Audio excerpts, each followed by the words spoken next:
Hello friends, once again welcome back to own YouTube channel learning need. और जैसा कि आपको पता है कि सुपर टेट के लिए आपकी डेली क्लास चल रही है सुबह 10 बजे लैंग्वेज क्लास। देखते हैं हम यहाँ पे हिंदी, संस्कृत और इंग्लिश तीनों के प्रश्न। तो चलिए स्टार्ट करेंगे बिना टाइम वेस्ट किए। जितने भी लोग जुड़ चुके हैं सभी को गुड मॉर्निंग। ओके, तो रिप्लाई करने के लिए रेडी हो जाइए। तो आज का जो पहला प्रश्न है वो है रामः वेदम पठति, इसका कर्मवाच्य क्या होगा। रामेण वेदः पठ्यते, रामः वेदम पठति, रामया वेदम पठ्यते या फिर रामेण वेदो पठ्यते।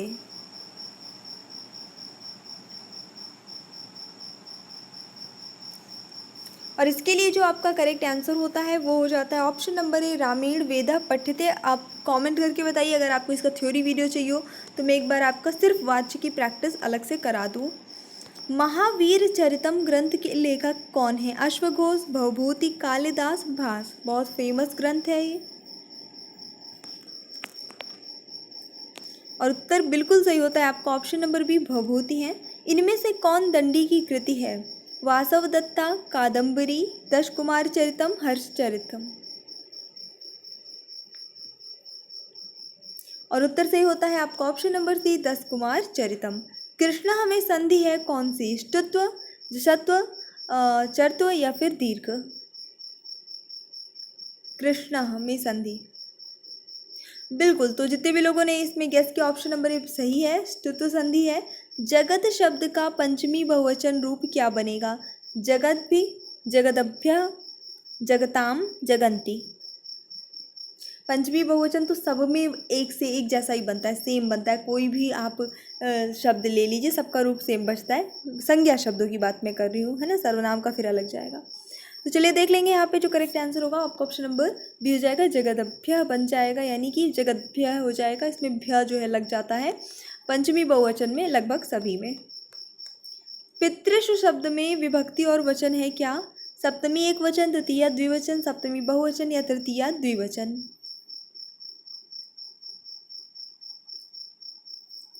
सही उत्तर होता है इस प्रश्न के लिए आपका ऑप्शन नंबर सी, सप्तमी विभक्ति का बहुवचन रूप बनेगा पितृषु। पीयूष पाणी, इसमें कौन सा समास है। अच्छा प्रश्न है।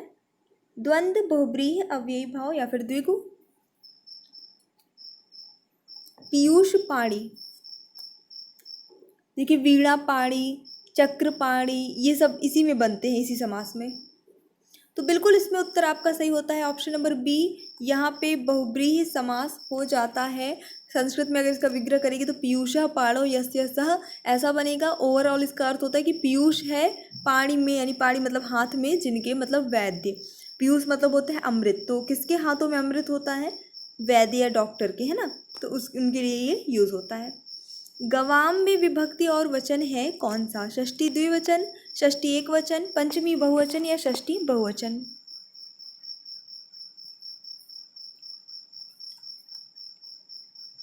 उत्तर सही जाता है इस प्रश्न के लिए आपका षष्ठी बहुवचन। नमो अपि पदे का संधि, यानी कि इसमें कौन सी संधि हुई है। विसर्ग, व्यंजन, स्वर या फिर सभी। सभी तो पॉसिबल ही नहीं है, तो एक ऑप्शन ऐसे ही भी आपका एलिमिनेट हो जाता है। सही उत्तर हो जाता है इस प्रश्न के लिए आपका ऑप्शन नंबर ए, विसर्ग संधि यहाँ पे हो जाएगा। जैसे देवः धन अयम, इसका बनता है आपका देवे अयम, इसी तरह से नमोपि बनता है विसर्ग संधि में भी। सावकः का संधि विच्छेद क्या होगा। साधन वकः, शावधन कह, शैधन अकह या फिर शाधन अकह। तो उत्तर सही होगा यहाँ पे आपका ऑप्शन नंबर सी, सैधन अकह बन गया शावकः। व्यंजन संधि का उदाहरण है कौन सा। भवनम, वागीशः, गायकः या कदैव। तो संधि जहाँ पे व्यंजनों में हो रही होगी वही होगा आपका व्यंजन संधि। तो यहाँ पे ऑप्शन नंबर बी सही हो जाता है। वाक धन ईशा, वागीशा, ये हो जाता है। क जो है वो ग में बदल गया ना, तो यहाँ पे ये व्यंजन संधि है। तत्सम से तद्भव बने सही शब्द युग्म को खोजिए। घट, घड़ा, राख, रक्षा, धन्या, धनिया, वटी, बड़ी। जो तत्सम और तद्भव रूप एक ही शब्द के हों। चलिए देख लेते हैं उत्तर क्या सही हो जाता है इस प्रश्न के लिए। ऑप्शन नंबर ए सही हो जाएगा। घट तत्सम हो गया ये, और उससे बना तद्भव घड़ा। चिरजीवो जोरी जुरे, क्यों ना स्नेह गंभीर, को घट ये वृषभानुजा, वे हलधर के वीर, ये आई थिंक काफ़ी फेमस है ये। इसमें आपको बताना है अलंकार कौन सा होगा। वक्रोक्ति, यमक, श्लेष या अनुप्रास।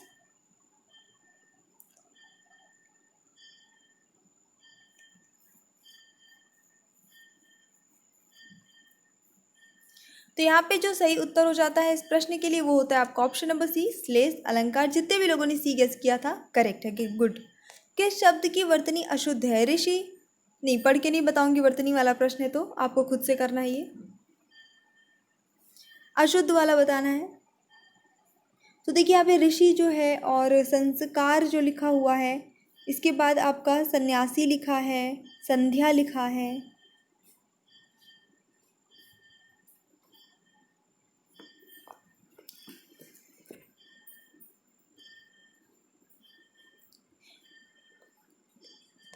ऑप्शन नंबर डी यहाँ पे आपका सही हो जाता है क्योंकि ये गलत है, ऊपर जो है लगना चाहिए था आपका बिंदी। कामायनी किस प्रकार का ग्रंथ है। खंड काव्य, मुक्तक काव्य, महाकाव्य या चंपू काव्य। और उत्तर सही जाता है ऑप्शन नंबर सी, महाकाव्य। अधिष्ठता, इसमें उपसर्ग है क्या, अधि, अधिष्ठ, अध, अध। यहाँ पर कौन सा उपसर्ग प्रयुक्त हुआ है। ऑप्शन नंबर यहाँ सही जाता है आपका ए, अधि, बिल्कुल सही। राम लक्ष्मण से पत्र लिखवाता है, इस वाक्य में क्रिया का कौन सा रूप है। पूर्णकालिक, प्रेरणार्थक, संयुक्त या फिर अपूर्ण। मतलब राम जो क्रिया है वो करवाई जा रही है किसी से। तो ऐसी सिचुएशन में जब हम कोई काम किसी और से कराते हैं तो प्रेरणार्थक क्रिया होती है। ऑप्शन नंबर बी सही होता है। चना का तत्सम रूप क्या है। चणक, चना, चना, चाणक, चढ़ाक। उत्तर सही जाता है आपका चड़क, बिल्कुल ऑप्शन नंबर ए सही हो जाता है। अंतर्राष्ट्रीय हिंदी कवि सम्मेलन का ब्लैंक स्वयं में बड़ा काम है। एक तरह से आपकी कॉमन सेंस पे भी क्वेश्चन रहता है और कुछ आपके हिंदी के शब्दों के ज्ञान पे भी डिपेंड रहता है कि आपका वोकैब कितना स्ट्रांग है। आपके हिसाब से यहाँ पे क्या आना चाहिए। आयोजन, संगठन, प्रयोजन, आरक्षण।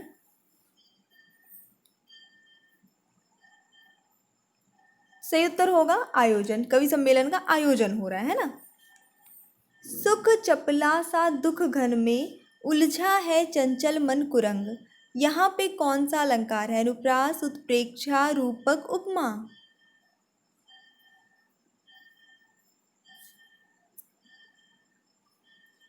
और इस प्रश्न के लिए सही उत्तर होता है आपका ऑप्शन नंबर सी, रूपक अलंकार हो जाता है। बहुत अच्छी पहचान यहाँ पे योजक चिन्ह है।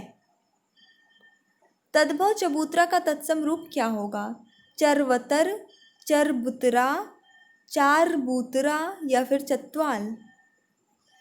आपको सुपर टेट की जो क्लासेस है हमारी, जैसे जो लैंग्वेज क्लास और जो भी करंट अफेयर की क्लास चल रही है वो सब तो चलती रहेगी, ठीक है। मैं अभी फोकस करूँगी कि आपको कॉन्सेप्ट्स और जो चीज़ आपको भी याद करनी है, थ्योरी जो चीज़ें समझनी है वो सारी चीज़ें भी ज़्यादा कराऊँ, क्योंकि प्रैक्टिस तो फिर लास्ट में करनी ही है। प्रैक्टिस तो हो जाएगी पर क्योंकि एग्ज़ाम सुपर टेट का सीरियस होता है, हम सिर्फ प्रैक्टिस सेट पे डिपेंड नहीं रह सकते हैं। पहले कॉन्सेप्ट क्लियर करना ज़रूरी है। तो मैं जैसे पिछले साल मैंने सुपर टेट के लिए पढ़ाया था, रैंडमली वीडियो दिए थे, कोई ऐसा फिक्स टाइम नहीं था। मतलब जब भी मैं लगातार काम करती रहती थी, जैसे ही मेरा एक वीडियो तैयार हो जाता था, कोई एक टॉपिक कंप्लीट हो जाता था, मैं अपलोड कर देती थी। तो बिल्कुल मैं वही काम करने वाली हूँ ताकि ज़्यादा से ज़्यादा वीडियो प्रोवाइड कराऊँ। हालांकि नोटिफिकेशन इसकी वजह से जाता नहीं है, दिक्कत हो जाती है। तो देखिए ये आपकी फिर रिस्पॉन्सिबिलिटी बनती है कि प्लीज़ अगर मेहनत करूँगी और दिन में रैंडमली कई वीडियो दूँगी तो आप भी एक बार चेक ज़रूर खुद से कर लिया करिए। हालांकि मैं टेलीग्राम पे शेयर कर देती हूँ क्योंकि नोटिफिकेशन नहीं जाता है जब आप रैंडम वीडियो अपलोड करते हैं। तो फिलहाल इस प्रश्न के लिए चलिए देख लेंगे सही उत्तर क्या हो जाता है। ऑप्शन नंबर डी जो है यहाँ पे चतवाल सही हो जाएगा। इंग्लिश में आज मैं करने वाली हूँ आप लोगों की स्पेलिंग टेस्ट, यानी कि आपकी स्पेलिंग कितनी अच्छी है, आप इंग्लिश की करेक्ट स्पेलिंग्स कितना जानते हैं। क्योंकि जब आपकी स्पेलिंग सही होगी तभी तो आप सही लिखेंगे, सही पढ़ाएंगे, यही सारी चीज़ें होनी है। और एग्ज़ाम में भी इस टाइप के क्वेश्चंस आते हैं, जो जैसे हिंदी में वर्तनी वाला प्रश्न होता है, बिल्कुल सेम इंग्लिश में वो आपके स्पेलिंग चेक वाले क्वेश्चंस होते हैं। ठीक है, तो आज सारे क्वेश्चंस वही होने वाले हैं। फटाफट से कर लीजिए, मज़ा आएगा, जल्दी हो जाएगा। तो देख लीजिए यहाँ पे, इसमें मैं पढ़ के नहीं बताऊंगी कि कौन सा वर्ड बोला गया है, किस वर्ड की स्पेलिंग है, क्योंकि ऐसी सिचुएशन में उसके उच्चारण से समझ में आ जाता है कि करेक्ट क्या है। एग्ज़ाम में मान लीजिए एग्ज़ाम में आया है सब कुछ, आप कर रहे हैं, खुद से करना है आपको। कोई हेल्प नहीं। तो चलिए देख लेंगे फर्स्ट जो है आपका, इसमें करेक्ट स्पेलिंग है आपकी ऑप्शन नंबर बी असैशन। इसकी जो है सही स्पेलिंग ASSASSIN होती है। तो ये इसका करेक्ट आंसर हो जाएगा। अगर आपने यही गेस किया था तो बिल्कुल सही है। ठीक है, अच्छा ठीक है, काफ़ी लोगों ने 37 का भी गेस करना स्टार्ट कर दिया है। आप एक काम करिए, इन सारे वर्ड्स की मीनिंग्स भी लिखते जाइए। इसका अर्थ होता है क्या, कातिल या हत्यारा जिसे हम कहते हैं, किलर, वो होता है। तो इस तरह से आपको कुछ वर्ड्स भी याद होते जाएंगे नए नए। अगला देख लीजिए, इसमें बता दीजिए, 37 में रिप्लाई कर दीजिए।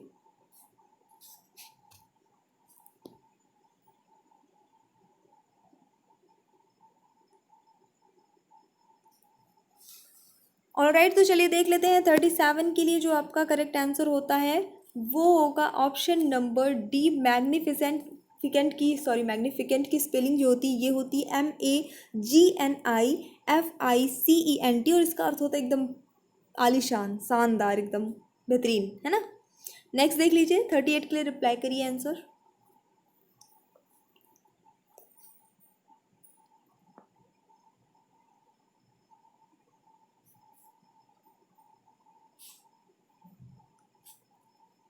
ऑलराइट, तो चलिए देख लेते हैं इसके लिए जो करेक्ट स्पेलिंग है वो होती है आपका ऑप्शन नंबर बी, एक्यूमेनिकल। इसकी सही स्पेलिंग ECUMENICAL हो जाती है। इसका अर्थ होता है दुनियावी, कहते हैं जो दिखावटी, जो दुनियादारी वाले रिलेटेड चीज़ें, दुनियावी चीज़ें, वो उसके लिए ये वर्ड यूज़ होता है। नेक्स्ट देख लीजिए, ये तो आसान है।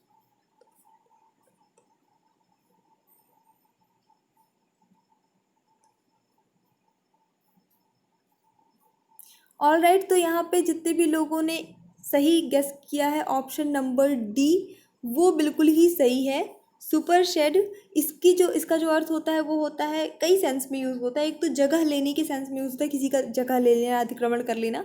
एक जो है विषय वस्तु के रूप में भी इसका यूज़ किया जाता है, तो एक इसका शाब्दिक अर्थ विषय वस्तु भी हो जाता है। नेक्स्ट देख लेते हैं।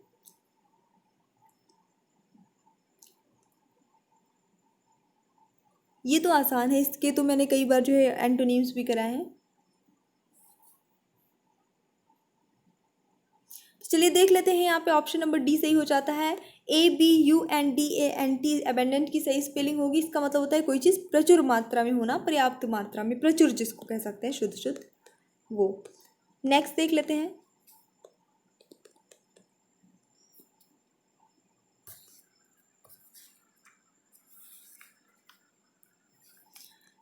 ऑलराइट, तो यहाँ पे अगर आपने आंसर गेस कर लिया है तो जितने भी लोगों ने ऑप्शन नंबर बी गेस किया है वो बिल्कुल ही सही हो जाता है यहाँ पे। ओके, NIGGARDLY, ठीक है, निगार्डली। इसका मतलब होता है कंजूसी से या थोड़े से, थोड़े में ही काम कर लेना, कंजूसी में ही काम कर लेना, ठीक है, वो चीज़। नेक्स्ट देख लेते हैं। गेस फास्ट, स्पेलिंग केयरफुली पढ़िए क्योंकि बहुत माइनर माइनर जो चेंजेस हैं सब में। एक बार प्लीज़ वीडियो को लाइक कर दीजिएगा सभी लोग। कोशिश यही रहती है कि हर टाइम जितने पॉसिबल हो नए टाइप के क्वेश्चंस लेकर आएँ, बाकी आप सबका सपोर्ट है ही।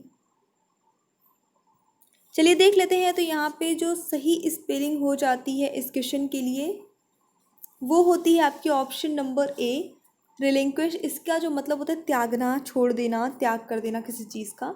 नेक्स्ट देखते हैं, ये बन जाएगा, इजी है।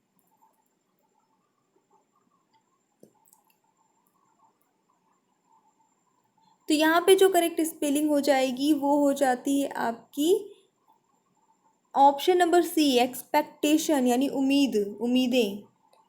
नेक्स्ट, एसिमिलेशन की सही स्पेलिंग पूछा है यहाँ पे। एसिमिलेशन मतलब होता है मिलाना, आत्मकरण करना, आत्मसातकरण करना, ये कह सकते हैं किसी चीज़ से। तो यहाँ पे सही स्पेलिंग इसकी हो जाती है ऑप्शन नंबर ए ही हो जाएगी, ASSIMILATION। And the last one, किसकी स्पेलिंग है मुझे नहीं पता है, आपको गेस करना है।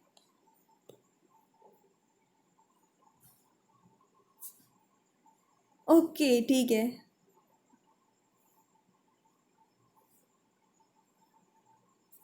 तो यहाँ पे डेजिकेशन मतलब होता है सुखाना, कि है ना, यानी कि शुष्कन करना, किसी से नमी जो है खींच लेना, सुखा देना किसी को। तो ऑप्शन नंबर यहाँ पे जो सही होता है वो होता है ए, DESICCATION, ये इसकी करेक्ट स्पेलिंग होती है।